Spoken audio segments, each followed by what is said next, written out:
Hello there, I'm Vel, and today I'm going to be talking about singer-songwriter David, also known as David Anthony Burke, but professionally known as D4vd. And I'm going to be talking about a lot of the recent things that have been happening, as well as kind of try to give an audible timeline and possibly maybe create a visual one as well. So for some background information on what's been happening is that in the past week, a body was discovered and found within David's impounded vehicle, his Tesla, that was registered in his name. There started to be a smell that was reported within this tow lot where his car was impounded, and they realized that something was wrong. I'm not sure how they got into the car, but they did, and they found a body. And just for fair warning, for the disclaimer of this video, this situation will be discussing grooming, rape, murder, some gory topics. So if you're not comfortable with that, then this is probably the time to click off of this video. But if you can handle it, this is probably worth learning about and educating yourself in case you're not sure about what's happening with David, you're not sure if you want to support him as an artist, or if you just aren't, like, you just want to learn about it. The situation was that this body was found and it was in pieces.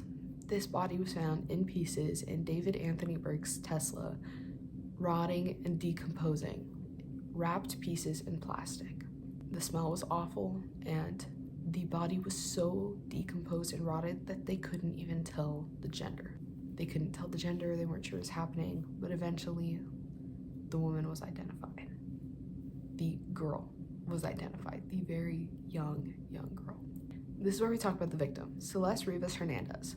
She was aged 13 whenever she went missing in 2024 in April 5th of last year. That was when she was last seen. They weren't sure what was happening to her. There was an entire missing poster for this girl, what she was last wearing, her birthday, and her birthday was on that poster. And her birthday is September 7th, 2010. She would be 15 today, were she still alive. There's still forensics coming back about the estimated time of death, the date, etc. And whenever the body was first discovered, and the victim was found within David's impounded Tesla, there were rumors, but overall David was saying, oh yeah, he sold that car to someone else. It was no longer his. It was still registered in his name, which was odd because most of the time whenever you sell a car, you also transfer vehicle ownership. So if they get in a wreck or whatever, that person is responsible for whatever damage is done to that car and what they do the damage with.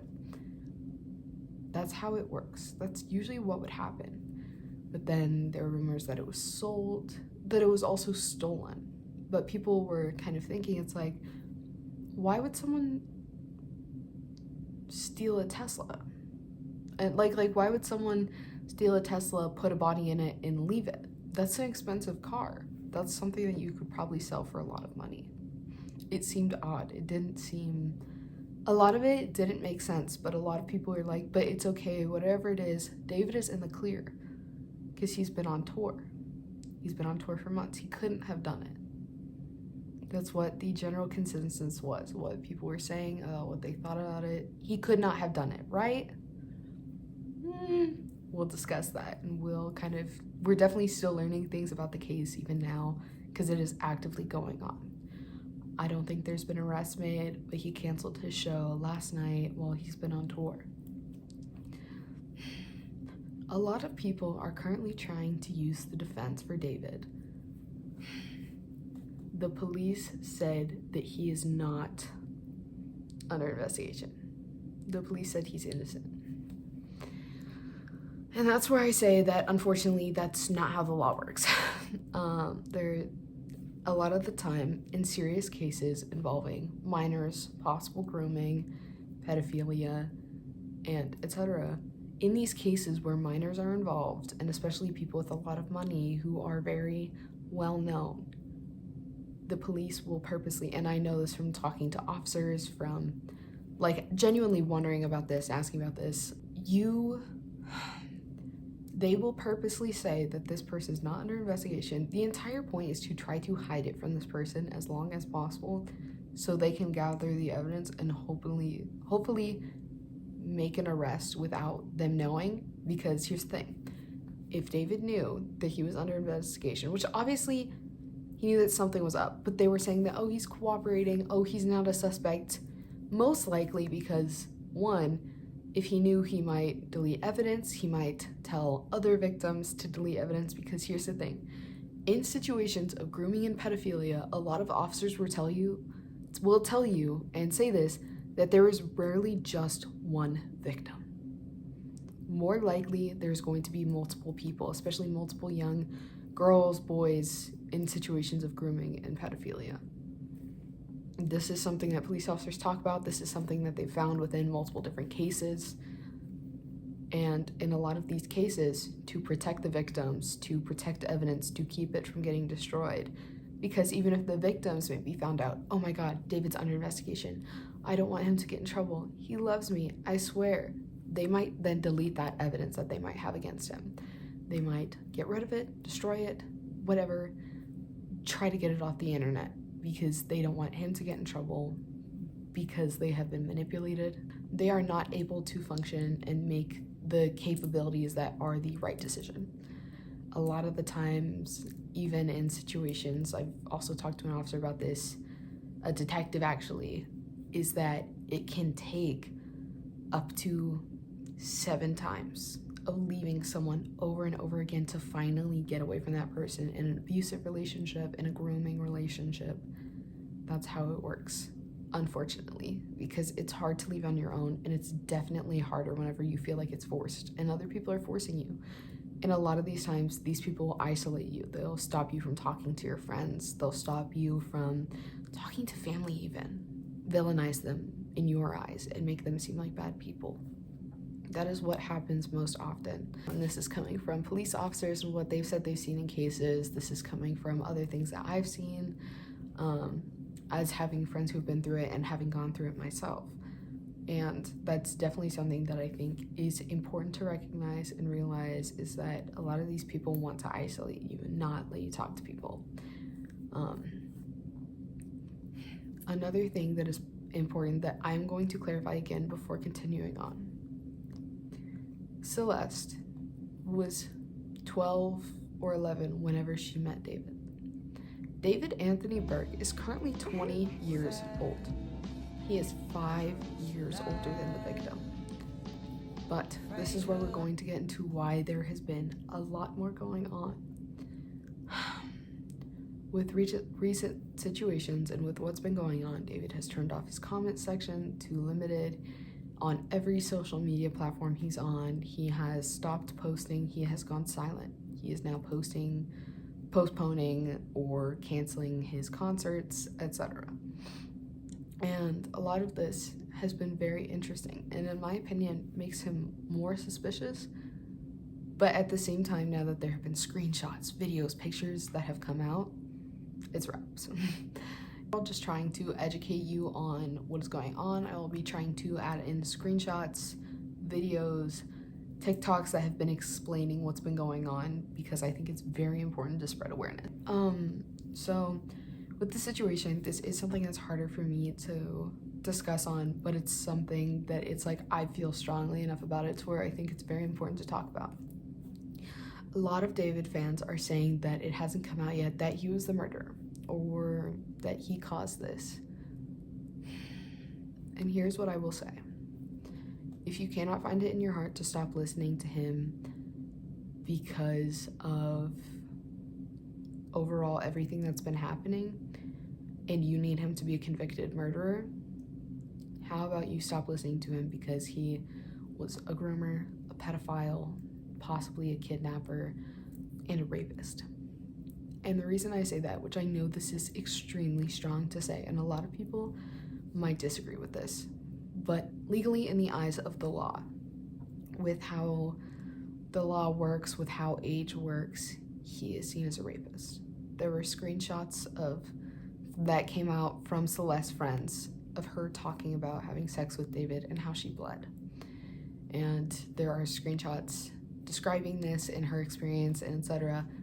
And she's saying how it was interesting that she bled with him but didn't bleed with another man. And the thing I'm going to say, if you are below the age of 18 or 16, depending on your state, within the United States, you cannot legally consent to having sex. You cannot legally consent to sexual intercourse or sexual things. I know there's some iffy things about, like, if it's within 3 years, that it kind of becomes a little more bendable, but they're 5 years apart in age. David is 5 years older than Celeste. That's a child. And she was able to describe the situation of, like, how she was bleeding. That's rape. That's statutory rape. This is no longer just a case of just another artist or famous person or whoever liking kids. He child. I'm not going to sugarcoat it. I'm not, because right now that is what's happening, and that is severe, and that is a crime in itself. With that, there have been videos coming out of the two of them spending time together, her hand all over his face, him posting pictures of the two of them to his close friend story, and her hands look childlike. Even her face, she looks young. That is a child. That is someone's daughter. He was posting pictures on his close friends of him taking mirror pictures with a 13-year-old girl that he swore was 18 plus. Whenever I've seen videos of her putting her hand on his face or them spending time together, it's clear that she was a kid. She was 5'3", I think, by the time of death. I believe it said she was 70 pounds whenever they were maybe recovering the body, or at least before she died, she was 70 pounds. Severely underweight. And this has continued to just be a topic of discussion and etc., because there are also videos of her being in public with David where he's caught by a surprise interview and people are like, oh my god, David, can we talk to you? And then it's like, oh yeah, of course. And she's there with him, even in the same jacket that she wore whenever she was with friends, or in the pictures on her missing poster. There are pictures of David handing money to children so that way they would not say anything that he was picking her up from school. And he took her. And there are pictures of Celeste saying, oh, I'm not talking to him anymore, but like telling her friends that she wasn't going to talk to them anymore, she was going to be taking a break, that she was quitting, but she wasn't talking to him.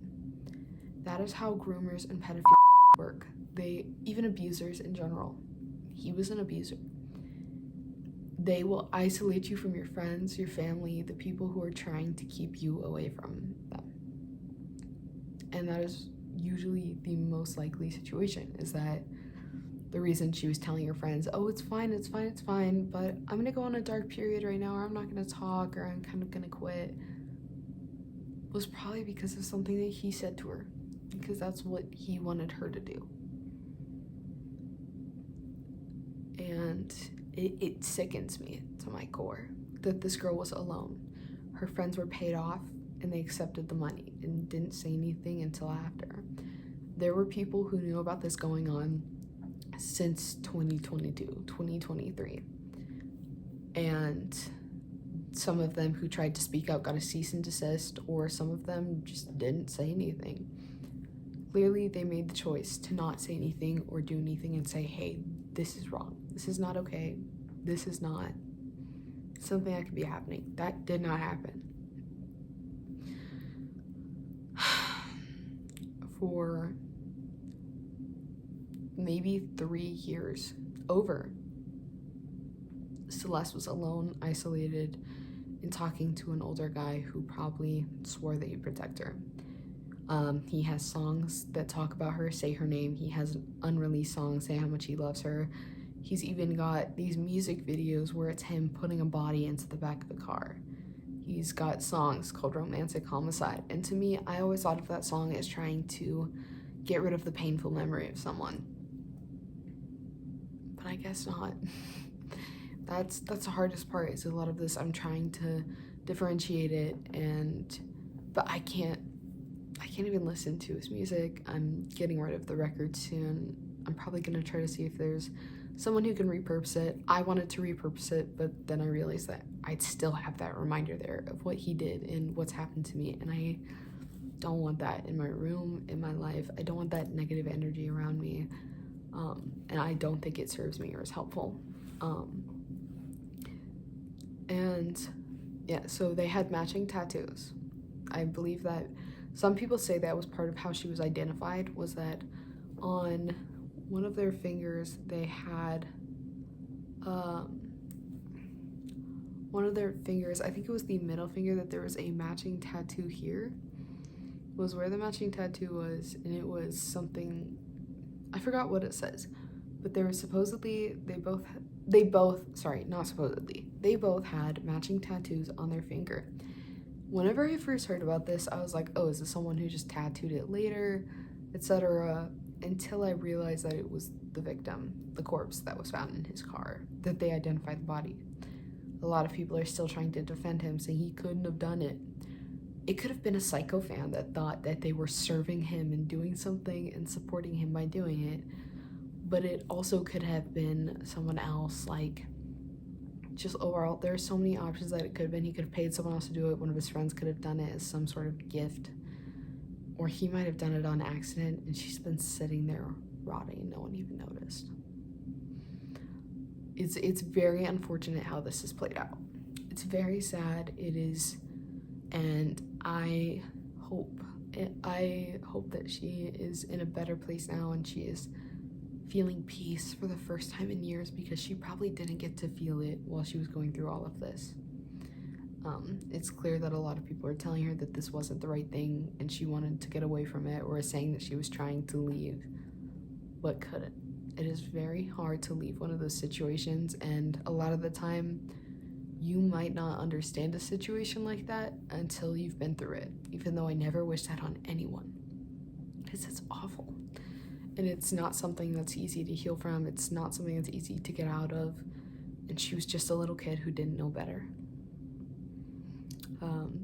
And overall, just stay educated. Learn the facts for yourself. I'll add in videos and pictures supporting the evidence, showing different things, with etc. And hopefully you guys will learn about this, take it as you will, and decide and make an informed decision about if you want to say anything, or if you still want to listen to him, support him, buy his stuff. It is all up to you. At the end of the day, you are your own person, and you choose what you say, what you do, your actions. Obviously, unless you're like a teenager or a child and you can't, some things you can't do because parents. But there are a lot of things that you can do on your own without that involving it.